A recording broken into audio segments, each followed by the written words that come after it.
أنا عارفة إنكم بتحبوا الفطاير والصراحة أنا كمان زيكم، فهنعمل النهاردة فطيرة جديدة شكل وقوام مختلف خالص. يعني هي حاجة كده ما بين الكيك والفطير. بنعملها من الجلاش وتتسقي بالشربات بطعم البرتقال. شايفين يعني كمية الطبقات والشكل والطعم غير أي حاجة دقتوها قبل كده. الفطيرة بقى أو الكيكة زي ما تسموها هي من المطبخ اليوناني، هو مشهور بالفطاير اللي بتتعمل بالجلاش. وعملنا قبل كده فيديو لفطيرة السبانخ اليونانية اللي هي السبيناكو بيتا. إنما الفطيرة دي بقى اسمها بورتوكالو بيتا. برتقال يعني برتقان، وبيتا باليوناني يعني فطيرة. فتعالوا نشوف هنعملها ازاي. هنحتاج للفة جلاش، بس ما تبقاش اللفة ال 500 جرام الكبيرة، لا أنا عايزة لفة جلاش في حدود كده 400 جرام، لأن أكتر من كده بيعجن. وعكس كل وصفات الجلاش التانية، مش هنقولكوا بقى غطوه عشان تحافظوا على الرطوبة وكل ده، لا احنا عايزينه ناشف خالص. بالمناسبة الجلاش اللي هو الفيلو بيستري، اسهل طريقه عشان تنشفوا بيها الجلاش ان احنا بنكرمشه كده وبنحطه جنب بعضه في صينيه وندخله على فرن درجه حرارته 100 مئويه. يقعد في الفرن مثلا ربع ساعه، وبعدين نقلبه على الوش التاني ونسيبه كمان ربع ساعه او 10 دقايق تانيين لحد لما ينشف خالص. ممكن برضو نفرد الجلاش كل ورقة لوحدها كده على حاجة واسعة زي مثلا السفرة ونسيبه ينشف براحته، بس هو الفرن بينشفه أسرع. وبعد كده بنكسره قطع كده زي ما انتوا شايفين. ودي كانت أحلى فقرة في الوصفة كلها، كنت مبسوطة قوي وانا بكسره بين ايدي كده. بما انها بقى برتقال وبيتا، فهنحتاج لعصير برتقال في حدود كوباية ونص. تقدروا تستخدموا العصير المعلب، بس اكيد اللي بنعصره بايدينا كده وفريش بيبقى احلى بكتير واكيد افيد. يا ريت بعد ما نعصره ونصفيه علشان ناخد كده عصير رايق وجميل. جميل كده زيكم. هنبدأ الأول بتحضير الشربات لأننا بنستخدمه بارد. فهحتاج الأول لكوباية وربع من المية، وهنزود عليهم كوباية واحدة بس من عصير البرتقال. النص كوباية تاني هنستخدمه في خليط الكيك نفسه.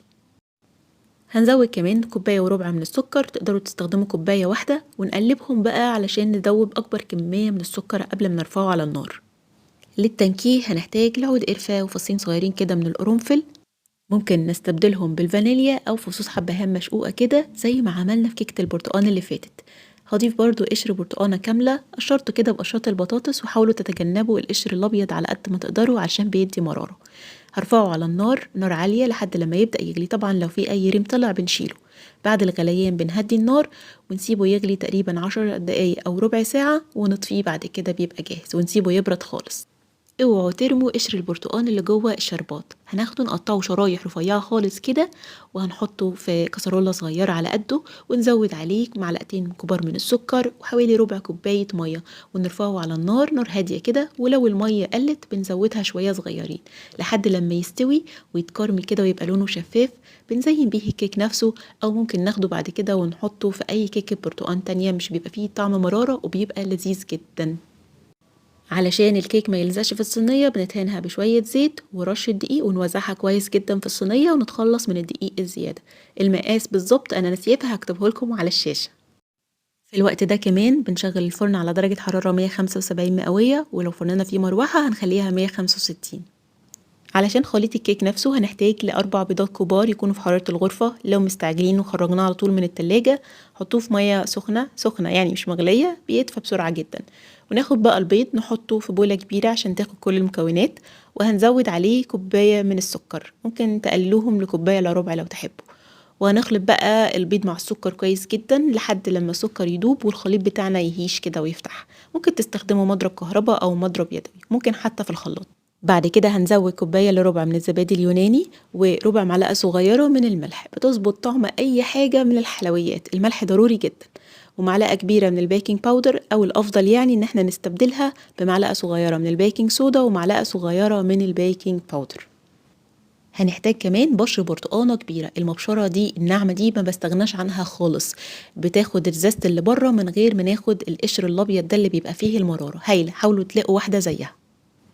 هنزود كمان معلقة صغيرة من الفانيليا.